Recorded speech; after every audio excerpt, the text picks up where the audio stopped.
大家好，我作为制作人制作第一款游戏《雨天》终于在去年年底在 Steam 上更新完整版了。那《雨天》呢，它是一个快速反应游戏，主角是一张纸，他每天回家的时候需要用雨伞去躲避从各处来的溅水。它很小很小，完整流程只有半个小时左右，但我却做了整整1年。它也称不上好玩，在很多人眼中它甚至都不算游戏，但制作它的每一秒都是我用心做的。在这1年，我收获了太多的经验。这个视频就跟大家来聊一下《雨天》的制作过程。这期视频比较的浅，因为能力太差了。做了1年的游戏，得出来感悟，目前还是处于很起步的阶段。这期视频只是分享我这1年的创作经历，仅供参考。谢谢大家。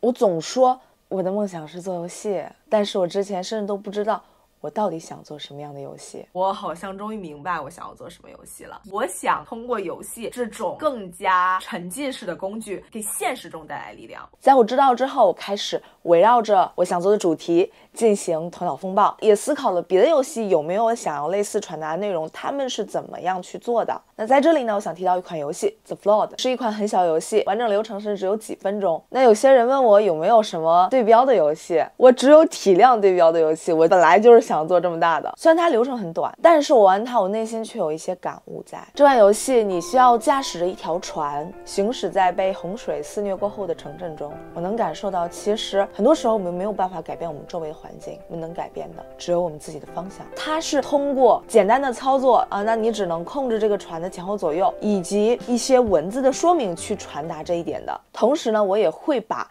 我思考过的任何一个灵感想法都记录下来，直到我想到了雨。因为我本来也很喜欢下雨，小的时候我会在老家门口，在楼道口搬着小板凳，举着雨伞，这样坐着看下雨天。而且我觉得雨它其实可以抽象为一种困难，所以我的游戏从此就有了主题，我想做一款关于躲雨的游戏。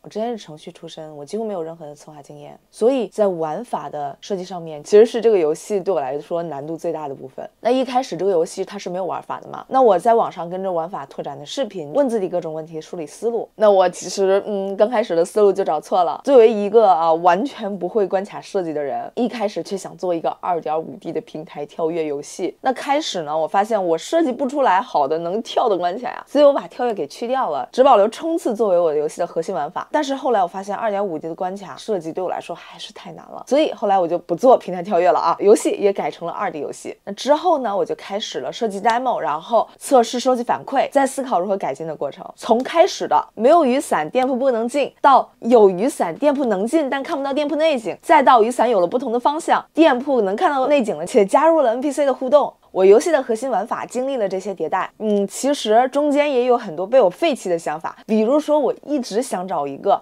可以契合我想传达的主题，不要逃避你会变得更强啊，想找到可以融合这一主题的核心玩法，但是都失败了。像我之前版本中有一个霸体设定，当你有更多的积水之后，它会累积你的霸体能量，当你攒够一定的积水量的时候，你就可以触发霸体，免疫一定时长的伤害。设计这个玩法也是想的说是，当你淋越多雨，去面对更多困难，你就能变得更强啊。但是在玩的过程中可能会专门停下来去淋雨，去累积霸体，而打破了原有的游戏节奏，而且也会混淆玩家目标，玩这个游戏到底是要躲雨还是淋雨呢？所以这个功能后来就被砍掉了。其实中间有很多这样的玩法，都是想到说不定可以试一试，后来思考甚至做出来玩法 demo 才发现不行，这个游戏我后来实在是找不到可以跟主题融合的玩法了，所以我把表达主题融入到了跟 NPC 的对话以及结局中。但我发现后来我的游戏还是有能跟主题相关的一点玩法，就比如说雨伞的耐久度只有在途中有一个修伞点可以修复，但是只要店铺开放你就可以一直进。所以虽然躲雨可能会有一些不好的效果，但是你就是需要去淋雨，省着一点用雨伞，因为身上的积水好恢复。那可能也是传达一点，你需要去面对困难，你可能才能继续往前走。其实游戏的每一个设计都会面临着取舍，那这个设计我该不该留，我该怎么样的去改变？每一次做这种决策是根据什么呢？我觉得每一个游戏的设计要不就是对于传达主题有帮助，要不就是可以提高游戏的可玩性，可以跟核心玩法相融合。但是我在设计的时候很多设计都是一拍脑袋定下来的，那最后呢，这些功能大部分都是面临着改版甚至砍掉。像我的店铺其实是我整个这个场景中最常出现的地点，但是它真的是我最头疼的功能，它经历了非常多的改版。一开始这个店铺都不能进的，我画的时候连门都没分离，到后来我一拍脑袋加入了物品系统，主角只要出店铺啊，就会带上这个店铺的一个物品。因为我当时想的是，万一我游戏之后有解谜系统，说不定可以用到呢。到后来呢，我想着既然都有物品系统了，那我又加上了购买系统，但是呢，购买还要有购买的合理性，所以我又加上了任务系统。但是这些功能呢都非常的突兀，搞不清楚到底我玩这个游戏我是要躲雨还是要买东西，所以到正式版的时候这些功能都被砍掉了。但是店铺的存在的合理性还是不够高，只能挡见水。之后呢，我把积水从自动恢复变成了进入店铺才能缓慢恢复，到此店铺总算是跟核心玩法有一些融合了。雨天的引导系统也是经历了3次改版，我真的觉得引导系统是游戏设计当中最难的系统之一了。好的引导系统要能让玩法容易理解且不打断游戏流程，那我也是努力朝这个方向设计，从很突兀打断式的强行引导，再到文字浮动引导，再到公交站牌加 NPC 对话引导。每一次的引导改版我都需要考虑很多细节，像文字引导我就需要考虑文字引导显示在哪里，那文字需要用什么样的颜色。 NPC 对话引导我需要考虑 NPC 对话中的重点需不需要变颜色， NPC 对话中的按键引导显示在 NPC 的哪个位置，在主角身上的按键提示什么时候消失。刚开始设计的时候是你必须得按了对应的按键才能消失，但是它其实是跟我一个成就不用带伞冲突，那想完成这个成就可能你就不想用这个雨伞去挡车前的溅水嘛，但是如果你不按撑伞这个按键的话，这个引导就一直不会消失，所以后来我改成了过几秒这个引导就会自动消失。那我在之前呢也没有任何的美术经验，我只是在4年前自学过彩铅和水彩上色半年，我都是临摹的。开始是比较简单的，后面就会画的大一点。水彩也是开始比较简单的，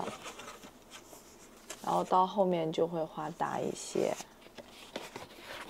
后面像这么大幅的，可能我画一个都要1整周的时间，我画特别慢。那我的美术也迭代3版，那为什么美术也迭代3版呢？其实我有一个问题，就是按理来说设计和程序呢差不多的时候再去上美术，但是我必须得在有一定美术素材下，我才能更有动力去搭场景。所以每次画一部分素材之后啊，就是觉得说，之前画的不行，所以就再重新全部都改版掉。在做雨天之前，我几乎没有画过板绘，第一个房子画成这个样子，我都是很佩服我自己呀，看到了这样的一个结果，我仍然没有对自己成为美术失望啊。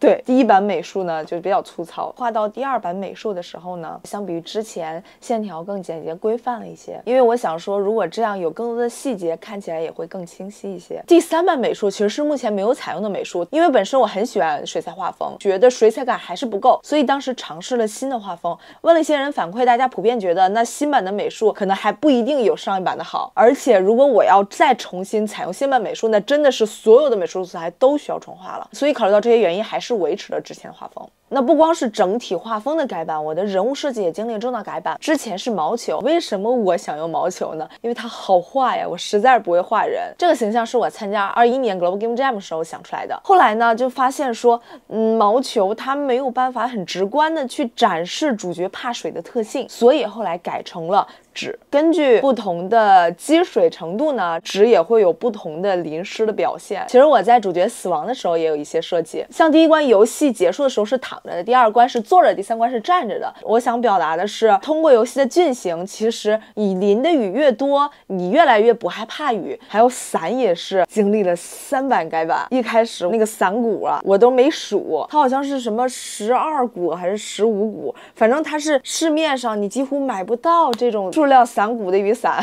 所以后面我买了那种小的道具伞，我就是对着我游戏中需要用到的动作拍照，然后去对着画。那在整个的美术的设计中，对我来说最难设计的部分其实是 UI， 因为 UI 首先要考虑它放在场景中的位置，以及你还要很能清晰的去展示数值的变化，而且还不能让游戏画面看起来太乱。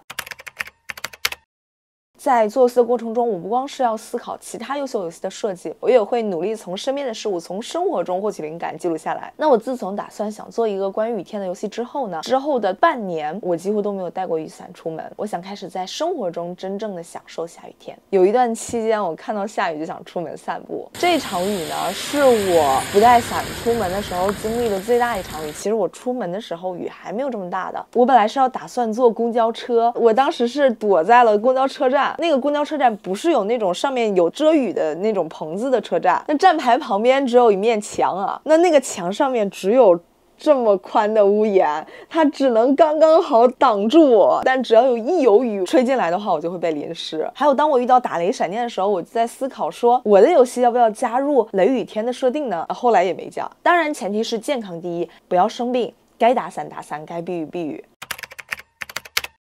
我在制作雨天过程中经常卡住，会遇到各种各样的问题。每次遇到我解决不掉问题的时候呢，我就会跟身边的朋友讨论，就算是没办法一下子找到解决方案，也可以拓展思路。那雨天的特别感谢名单中，每一位都给了我很有建设性的建议。每次跟盖盖讨论呢，他都会用引导式的方式让我去问自己关于游戏的很多问题，让我逐渐对于设计思路有了自己的思考。同时他总是能发现我玩法的逻辑漏洞。比如说在做第3关冰冻设定的时候，我当时想的是当积水量越来越多的时候，结冰的速度越来越快，那你可能没有积水的时候你就不会结冰。跟盖盖讨论这一点的时候，盖盖就给我指出来说，那其实你本质上还是要避免积水，并没有增加一个新的思考维度，而且还会跟积水系统杂糅到一起。所以冰冻值后来变成自动增长，跟积水解绑。每次跟玄宁讨论完之后，他总是能给到我一些解决问题的思路与方向，而且很多的点都是他帮我指出来的。比如这个主角啊，是他最开始说毛球啊这个形象不够直观，你应该使用像火柴呀、纸啊这类很直观怕水的形象。Billiton 他帮我指出了游戏的很多可以优化的细节，比如说进店铺和修伞都是立马的恢复的，是他提醒我需要有一定的时间过渡，缓慢恢复。还有这个风铃啊，当时他第一次玩我的游戏，他跟我说了3遍啊，你要加个风铃。当时立马我就在想说，哎，花店好像可以放一个这样的风铃。当天晚上回去，我立马就画了风铃的素材。其实这个素材也是改版200，第一版我觉得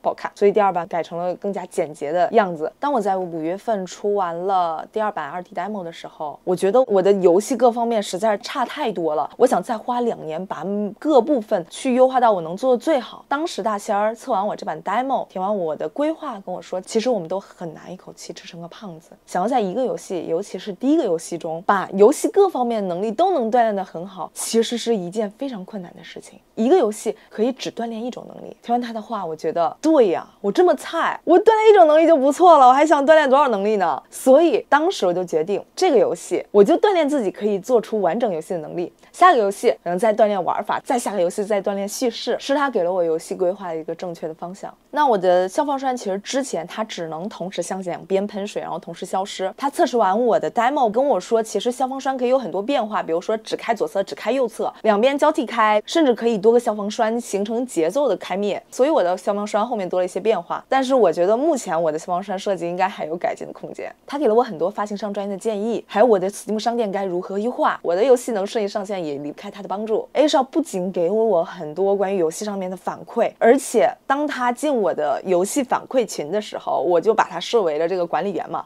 他竟然就立马帮我开始处理相关的事务了，而且这个反馈表格也是他给到的，多亏了他才提高了反馈流程的效率。当然我最感谢的是我队友雨天的音乐一鹏。其实我发现很多能调动情绪的时刻都是音乐带来的。我经常跟别人说，音乐是雨天中最好的部分，因为那唯一不是我做的部分。他的音乐真的是雨天的灵魂，而且他给到了很多关于音乐上面优化的建议，比如每次音乐过渡的地方应该采用什么样的形式。我还要感谢我反馈群里的小伙伴，我的游戏有新版本上线的时候，我会在群里问大家谁目前有空可以来帮忙测试一下，有很多小伙伴都是抽出时间来帮我测试。正是有了帮忙测试的大家，所以我在上线之后才能更新发个较少的版本。当然还有太多帮助我没有提到，我要感谢每一位给雨天反馈的玩家，有很多非常有帮助的建议。比如说之前我这个雨伞呢，你按键啊是撑伞，那你得再按一下键它才能恢复。多亏了这个玩家建议，我改成了只要你松开按键它自动就会恢复，这个操作手感流畅了很多。还有之前我只有文字引导，很容易被玩家忽略，是大家告诉我说公交站牌空着完全可以写上引导啊，所以加上这个公交站牌引导之后就不容易被忽略了。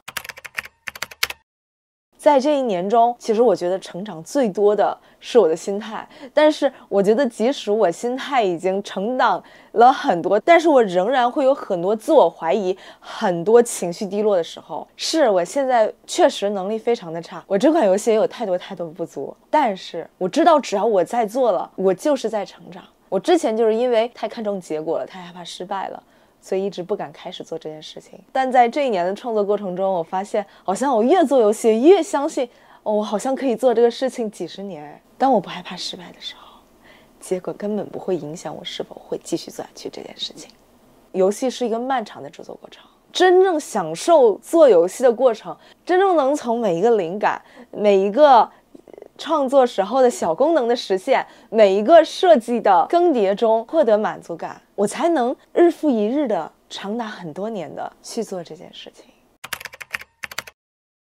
那雨天的开发还没有完全结束，之后还会更新一些细节的优化，同时我会开始适配手机端，当然手机端也都会是无广告无内购的免费游戏，所以这个游戏会开发到今年4、5月份才算告一段落。那我会再过很长一段时间再开始创作下一款游戏，我想好好的去把我想玩那些游戏都玩了，好好生活，好好去累积更多的灵感，然后再进行下一款游戏的创作。那如果你觉得我游戏好玩，想支持我的游戏的话，可以去 Steam 上购买雨天的音乐原声集和美术设定集，那他们两个价格都会是3块6啊。我跟音乐商量了，虽然雨天音乐非常的棒啊，但是可能整体的这个音乐时长没有那么长。我的美术设定集呢，会有包括设计的迭代，各部分设计的思路，但是担心它不值那么多钱啊，所以说在Steam 上啊，它最低只能定价6块钱基础上，我永久6折啊，这两个都是永久6折，大家感兴趣的话可以购买，谢谢。那到现在为止呢，雨天已经有6万多的入库，然后也已经有2万玩家玩过雨天了，真的很开心，能有这么多人玩过我的游戏，甚至还有玩家觉得我游戏好玩。感谢雨天的每一位玩家，也感谢你看视频到了这里。做游戏对我来说真的好难，我知道我太菜了，但是正因为它难，我才能一直不断的学习探索，才能不断的让我发现新的冒险与快乐。最后我想对自己说，不害怕，下雨天也很有意思。